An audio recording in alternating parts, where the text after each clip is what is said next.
प्यारे छात्रों, तुलसीदास जी के कवितावली के कुछ छंद पढ़ने के बाद अपनी हिंदी किताब में गिरधर कविराय जी का कुंडलियाँ है, परंतु इस सत्र कुंडलियाँ को अपने कोर्स से हटा दिया गया है। इसलिए आइए हम चलते हैं महादेवी वर्मा की ओर, जिसने क्या पूजा क्या अर्चन रे नाम की एक कविता लिखी है, जो अपनी हिंदी किताब में है। क्या पूजा क्या अर्चन रे इस कविता में जाने से पहले महादेवी वर्मा जी के जीवनी के बारे में कुछ जानते हैं। उनका संक्षिप्त परिचय इस तरह है। हिंदी की प्रख्यात कवयित्री महादेवी वर्मा का जन्म फर्रुखाबाद में 1907 ईस्वी में हुआ। उन्होंने इलाहाबाद विश्वविद्यालय से संस्कृत में एमए किया, प्रयाग महिला विद्यापीठ में जीवन भर कार्य किया, प्राचार्य बनी, नारी शिक्षा में बड़ा योगदान दिया। बचपन से ही कविता और गीत लिखा करती थीं। महादेवी ने नारी मन की कोमल भावनाओं पर ही गीत लिखे हैं। न दिखाई देने वाला इस पर उनका प्रिय है। वह सर्वदा उनके प्रति स्नेह, प्रेम, श्रद्धा आदि अनुभव करती हैं। उनसे बिछुड़ने का भाव महादेवी को पीड़ा पहुंचाता है। लोग भगवान की मूर्ति की पूजा करते हैं, मगर महादेवी किसी मूर्तिहीन प्रिय की पूजा कैसे करें। वह अपने जीवन के कार्यकलापों को प्रिय की पूजा मानती हैं, अलग से पूजा नहीं करती हैं। महादेवी के भाव बड़े मर्मस्पर्शी हैं। उन्होंने मन के सूक्ष्म भावों को समझाने के लिए कहीं कहीं अपनी कविताओं के साथ चित्र भी दे दिए हैं। उनके गीतों में संगीतात्मकता है। उनमें लोक गीतों की धुनें भी आ गई हैं। सन 1987 में उनका निधन हुआ। यहाँ जो कविता हम पढ़ने जा रहे हैं, इसके विचार बिंदु के बारे में अगर हम चर्चा करते हैं तो महादेवी इस कविता में कहती हैं कि वह अपने प्रिय की भगवान की पूजा अर्चना आदि नहीं करेगी, क्योंकि वह प्रिय दिखाई नहीं देता। कहाँ रहता है, कैसे रहता है, उन्हें कुछ भी नहीं पता। इसलिए उन्होंने पूजा का दूसरा तरीका अपनाया।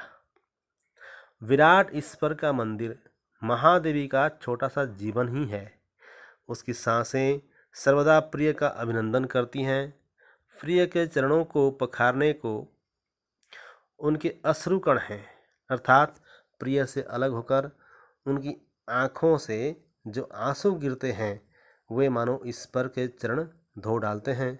उनके दिल की धड़कनें धूप बत्ती हैं, होंठ सदा प्रिय का नाम जपते रहते हैं। सीधी सीधी बात अगर हम करें तो हिंदू धर्म में भगवान को पूजा करने की कई तरीके अपनाए जाते हैं, और जो कॉमन है, जो जनरल है, वह है भगवान को पूजा करना, उनके सामने उन्हें धूप अगरबत्ती आदि जला करके उनका अभिनंदन करना, स्वागत करना आदि आदि। तो यहाँ पर महादेवी वर्मा कहती हैं, क्या पूजा क्या अर्चन रे, उस असीम का सुंदर मंदिर मेरा लघुतम जीवन रे। मेरी श्वासें करती रहती नित प्रिय का अभिनंदन रे। पदरज को धोने उमड़ आते लोचन में जलकण रे। धूप बने उड़ते रहते प्रतिपल मेरे स्पंदन रे। प्रिय प्रिय जपते अधर ताल देता पलकों का नर्तन रे। असल में यह जो कविता है, क्या पूजा क्या अर्चन रे, यह कुछ लंबी कविता है। उसमें से कुछ पद यहाँ पर दिए गए हैं, जिनका शब्दार्थ नीचे दिया गया है। पूजा, अर्चन मतलब पूजा, असीम मतलब जिसकी सीमा न हो, लघुत्तम मतलब सबसे छोटा, श्वास मतलब सांस, नीत प्रतिदिन हर रोज, अभिनंदन मतलब स्वागत, रज मतलब धूल, उमड़े मतलब आवेग से जाना, लोचन मतलब आँख, कण का अर्थ है बूंद, प्रतिपल का अर्थ है हर क्षण, स्पंदन का अर्थ है कंपन, जपना का अर्थ है जाप करने की क्रिया या नाम जप करना, अधर का अर्थ है नीचे का होंठ, ताल का अर्थ है लय पूर्वक वाद्य, पलक मतलब आँख के ऊपर का पतला आवरण, नर्तन का मतलब है नाचना। तो आइए इसका अर्थ हम जानते हैं। क्या पूजा क्या अर्चन रे। महादेवी वर्मा कहती हैं कि ये जो सामान्य तरह की पूजा और अर्चन किए जाते हैं भगवान को, वह क्या चीज़ है, मैं वैसे नहीं करने वाली। फिर वे कहती हैं, उस असीम का सुंदर मंदिर मेरा लघुत्तम जीवन रे। लोग मंदिरों में जाते हैं पूजा करने, मंदिर की सीमा संकुचित होती है, कुछ ही एरिया में मंदिर की सीमा होती है, लेकिन महादेवी वर्मा कहती हैं कि मेरा जो संपूर्ण जीवन है, यह पूरा जीवन ही उस असीम मतलब स्वयं भगवान या प्रिय का सुंदर मंदिर ही है। मेरा पूरा का पूरा जीवन क्या है, एक मंदिर है। मेरी श्वासें करती रहती नित्य प्रिय का अभिनंदन रे। और मेरी जो सांसें चल रही हैं, ये सांसें ही उस प्रिय का हर दिन, हर रोज, हर पल अभिनंदन करती रहती हैं। मंदिर में जो जाते हैं पूजा करने, उनकी पूजा या उनका अभिनंदन तो कुछ क्षण के लिए ही होता है, परंतु यहाँ पर महादेवी वर्मा की सांसें अगर नित्य प्रिय का अभिनंदन करती हैं, तो इसका अर्थ यह हुआ कि वह जीवन भर उस प्रिय का अभिनंदन या स्वागत करती रहती हैं। पदरज को धोने उमड़ आते लोचन में जलकण रे। और एक क्रिया होती है पूजा जिसकी की जाए, तो उसके पैरों को धोने की एक रीति है। तो यहाँ पर महादेवी वर्मा कहती हैं कि पदरज को धोने उमड़ आते, पैरों के धूल को धोने के लिए मेरी आँखों में जलकण अपने आप आ जाती हैं।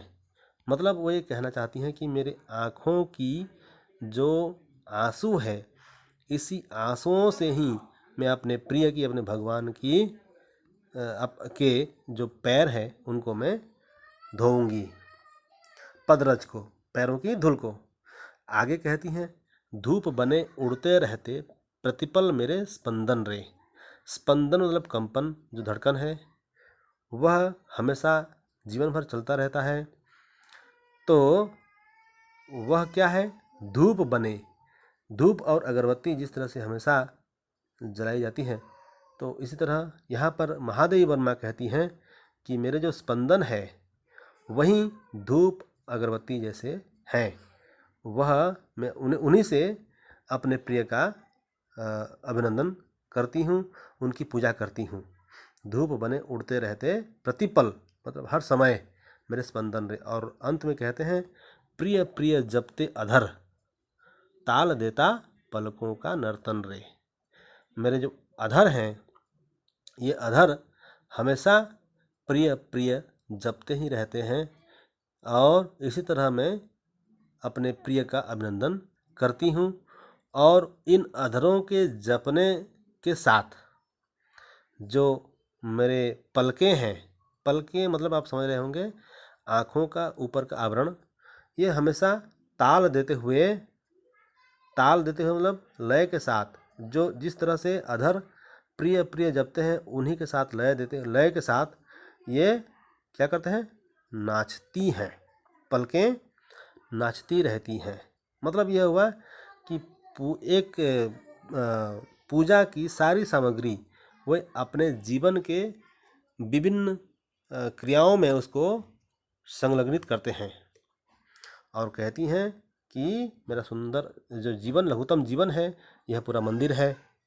मेरी सांसें प्रिय का अभिनंदन हर पल करती रहती हैं, और मेरी आँखों में जो आंसू बहते हैं वे हमेशा प्रिय का जो पैरों की धूल है उसको धोने उमड़ आते हैं। और धूप अगरबत्ती क्या है, धूप यहाँ पर मेरे स्पंदन स्पंदन मतलब कंपन, जो धड़कनें हैं वह धूप अगरबत्ती जैसे हर पल उड़ती रहती हैं, चलती रहती हैं। और अधर का मतलब है होंठ, मेरे होंठ जो है वो प्रिय प्रिय जपते रहते हैं और उनके साथ ताल देते हुए मेरी आँखों की पलकें नाचती रहती हैं। तो छात्रों, यह है क्या पूजा क्या अर्चन रे कविता, जो महादेवी वर्मा जी के द्वारा लिखा हुआ है। आप लोग इस वीडियो को बार बार रिपीट करें और समझने का प्रयास करें। यह कोई ऐसे कठिन शब्द नहीं है जिसको हम ना समझ पाएँ। बहुत ही सिंपल शब्दों से इसको लिखा गया है। अगर आपको कोई कठिन शब्द मिल जाए तो उसका अर्थ भी नीचे दिया हुआ है, आप लोग इसको देख सकते हैं। और आशा है कि इस पाठ से आने वाले प्रश्नों को आप लोग हल कर सकते हैं और इसको जान सकते हैं। अगले वीडियो में हम लोग एक और नए पाठ के साथ आएंगे। तब तक के लिए आप लोग सुरक्षित रहें, घर में रहें। धन्यवाद।